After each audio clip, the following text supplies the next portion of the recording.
Assalamualaikum warahmatullahi wabarakatuh.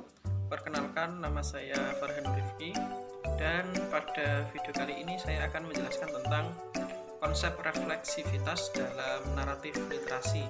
Penjelasan ini saya tujukan untuk memenuhi mata kuliah literasi lintas mata pelajaran bagian aksi nyata, di mana saya pada bagian itu diminta untuk menjelaskan 3 pertanyaan yang ada di LMS. Nah, pertanyaan yang pertama yaitu, pemahaman baru apa yang Anda dapatkan setelah mempelajari konsep refleksivitas? Berikut saya paparkan pemahaman saya yang saya dapatkan setelah belajar konsep refleksivitas pada mata kuliah ini. Yang pertama, definisi naratif literasi. Naratif literasi adalah tulisan reflektif di mana seorang penulis menceritakan kisahnya terkait dengan proses dan perjalanan dirinya dalam mengembangkan berbagai bentuk literasi, termasuk membaca, menulis, memirsa, menginterpretasi, dan sebagainya. Nah, karena ini tulisan seseorang, maka naratif literasi bukan tulisan teoritis dan tidak harus memberikan definisi literasi secara umum, lebih bebas. Yang kedua, harus mengeksplorasi dan memaknai kembali literasi dalam konteks pengalaman pribadi seseorang. Tidak harus sesuai dengan teori, tapi sesuai dengan pengalaman pribadi seseorang yang sedang bercerita. Yang kedua, naratif literasi sering menjadi bagian dari tugas reflektif yang diberikan kepada calon guru. Ini kaitan naratif literasi terhadap kompetensi guru. Kenapa naratif literasi harus dimiliki oleh seorang guru? Agar mereka mampu menilai kembali pengalaman, cara pandang, keyakinan, dan perspektif mereka tentang literasi. Naratif literasi dapat membantu calon guru untuk mengajukan pertanyaan pada diri sendiri tentang apa artinya menjadi seorang literat. Dengan begini, maka para guru tadi diharapkan dapat menggunakan kisah dirinya sendiri untuk menapak karir sebagai guru dan dapat membantu siswanya mengembangkan praktek-praktek literasi yang dapat mendukung pembelajaran dan pengembangan diri sesuai dengan pengalaman guru tadi. Selanjutnya, fitur utama dalam naratif literasi. Ada 2 di sini, yaitu bahwa naratif literasi adalah sebuah cerita yang diceritakan dengan baik. Teks naratif tentang literasi seringkali menimbulkan semacam situasi yang perlu dipecahkan atau sebuah resolusi. Kebutuhan akan resolusi itu membuat pembaca ingin terus membaca. Misalnya, kita ingin tahu apakah seseorang yang menulis naratif pada akhirnya lulus ujian atau bagaimana. Jadi intinya, naratif literasi itu sebuah cerita yang diceritakan dengan runtut, dengan detail, dengan jelas oleh pencerita. Yang kedua, fitur utama dari naratif literasi adalah detail yang jelas.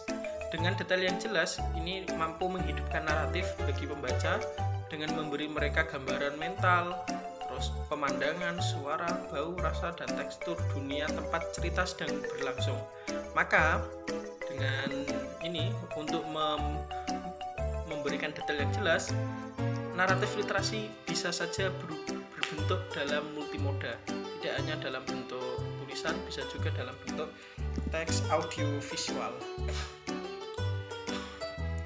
Selanjutnya, panduan memilih topik naratif literasi.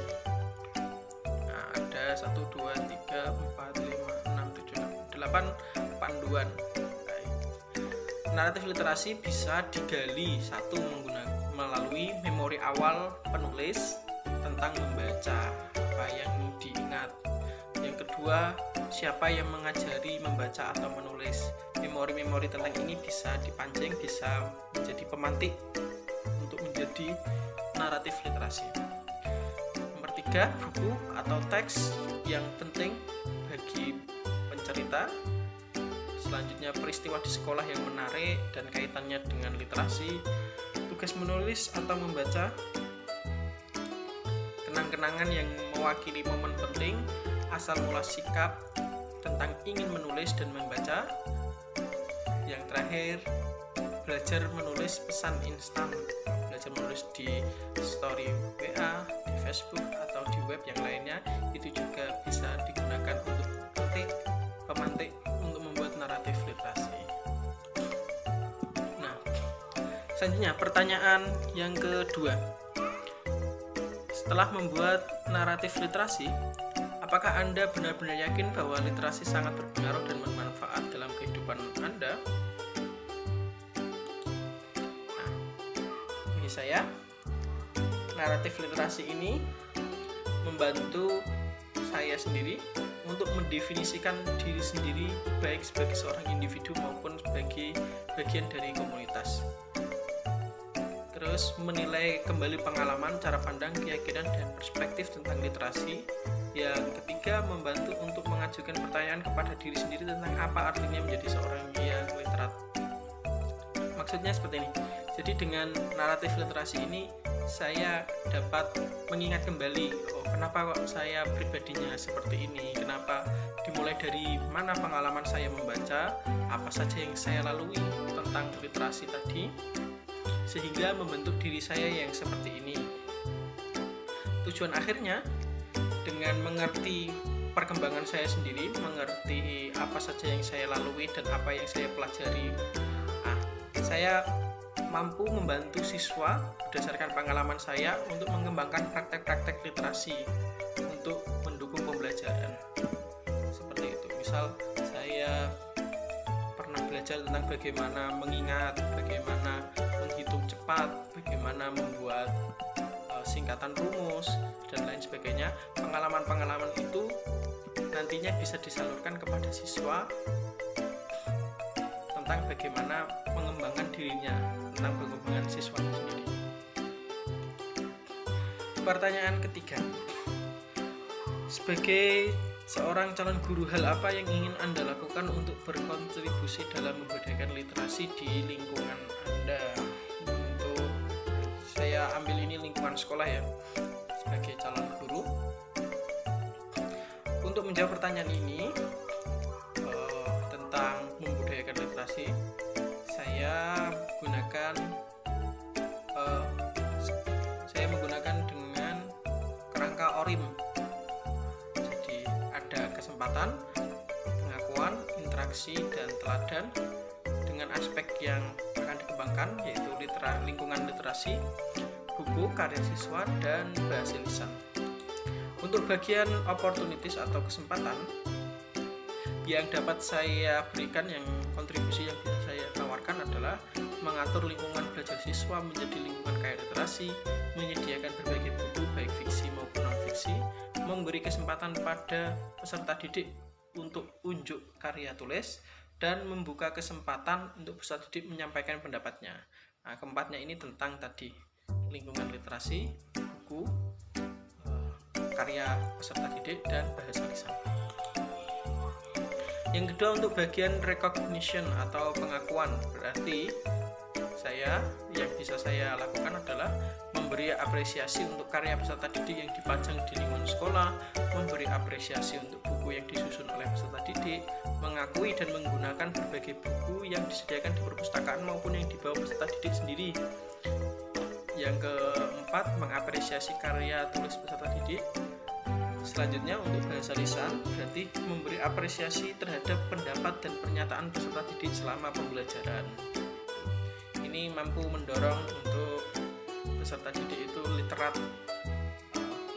secara bahasa maupun tulisan, dan juga karya.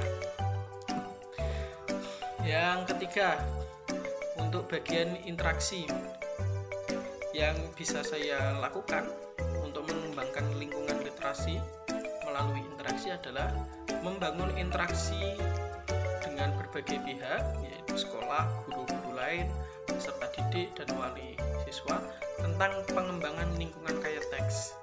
Bagaimana lingkungan kaya teks itu dikembangkan, kan harus diinteraksikan, harus dikomunikasikan dengan berbagai pihak. Yang kedua, membangun interaksi dengan berbagai pihak dalam pengadaan buku sumber ajar siswa. Jadi buku sumber ajar siswa itu jangan monoton, jangan itu saja dari atas pakai LKS terus ke bawah tidak ada pengembangan. seharusnya itu bisa dikomunikasikan agar peserta didik itu literat. Maka apakah perlu ditambahkan buku atau tidak? Yang ketiga, membangun interaksi dengan berbagai pihak dalam pengadaan buku sumber bacaan di perpustakaan. Begitu juga dengan buku-buku yang ada di perpustakaan, itu kan perlu dibicarakan bukunya apa saja, apa mau dibuat komik atau dibuat sejarah atau dibuat genrenya itu loh. Nah, dengan begitu kan sekolah bisa mengatur genre apa saja yang akan ada di perpustakaan. Yang keempat, membangun interaksi dengan berbagai pihak dalam mengembangkan karya tulis siswa. Karya tulis siswa ini mau diarahkan kemana? Mau dalam bentuk digital atau dalam bentuk karya asli pakai tangan, atau karya peserta didik itu tidak usah diberi kesempatan berkarya. Ya, seperti ini kan perlu dibicarakan. Yang kelima, tentang bahasa lisan, berarti membangun interaksi dengan berbagai pihak dalam kontrol dan pengembangan bahasa lisan siswa.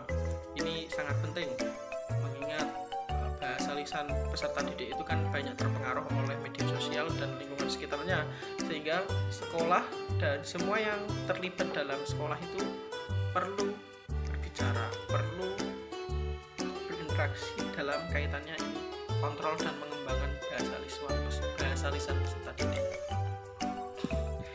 Yang terakhir yang bisa saya lakukan sebagai calon guru tentang mengembangkan lingkungan yang literasi, yaitu modeling, menjadi teladan.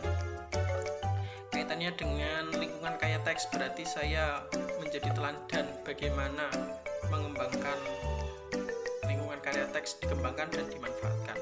Yang kedua, memberi contoh bagaimana seharusnya mencari informasi dan memanfaatkan berbagai sumber ajar yang ada. Siswa sudah bawa banyak buku, tetapi gurunya sendiri yang monoton dengan buku pegangannya sendiri, tidak mau dengan buku yang lain. Yang ketiga, menjadi contoh pribadi yang berkarya. Keempat, memberi contoh dan bimbingan pada peserta didik ketika mengembangkan karya tulis siswa. Ketika siswa sedang membuat karya tulis yang akan dipajang, nah itu guru, saya sendiri juga harus bisa mendampingi dan membimbing. Yang kelima, menjadi role model dalam berbahasa lisan yang baik dan benar, serta mencerminkan bahasa lisan pribadi yang berpendidikan. Karena seorang guru sedikitnya kan pasti dilihat dan ditiru oleh peserta didiknya, maka harus bisa menjadi role model dalam berbahasa lisan yang baik di sekolah maupun di luar sekolah, mengingat kita bisa saja bertemu dengan peserta didik di luar sekolah. Kalau ternyata bahasa lisan dari gurunya itu jelek dan tidak sopan, itu juga pengaruh terhadap bahasa lisan peserta didik. Nah, demikian apa yang bisa saya jelaskan tentang naratif literasi dan kontribusi saya terhadap apa yang bisa saya berikan kepada lingkungan literasi naratif selanjutnya. Dari saya kurang lebihnya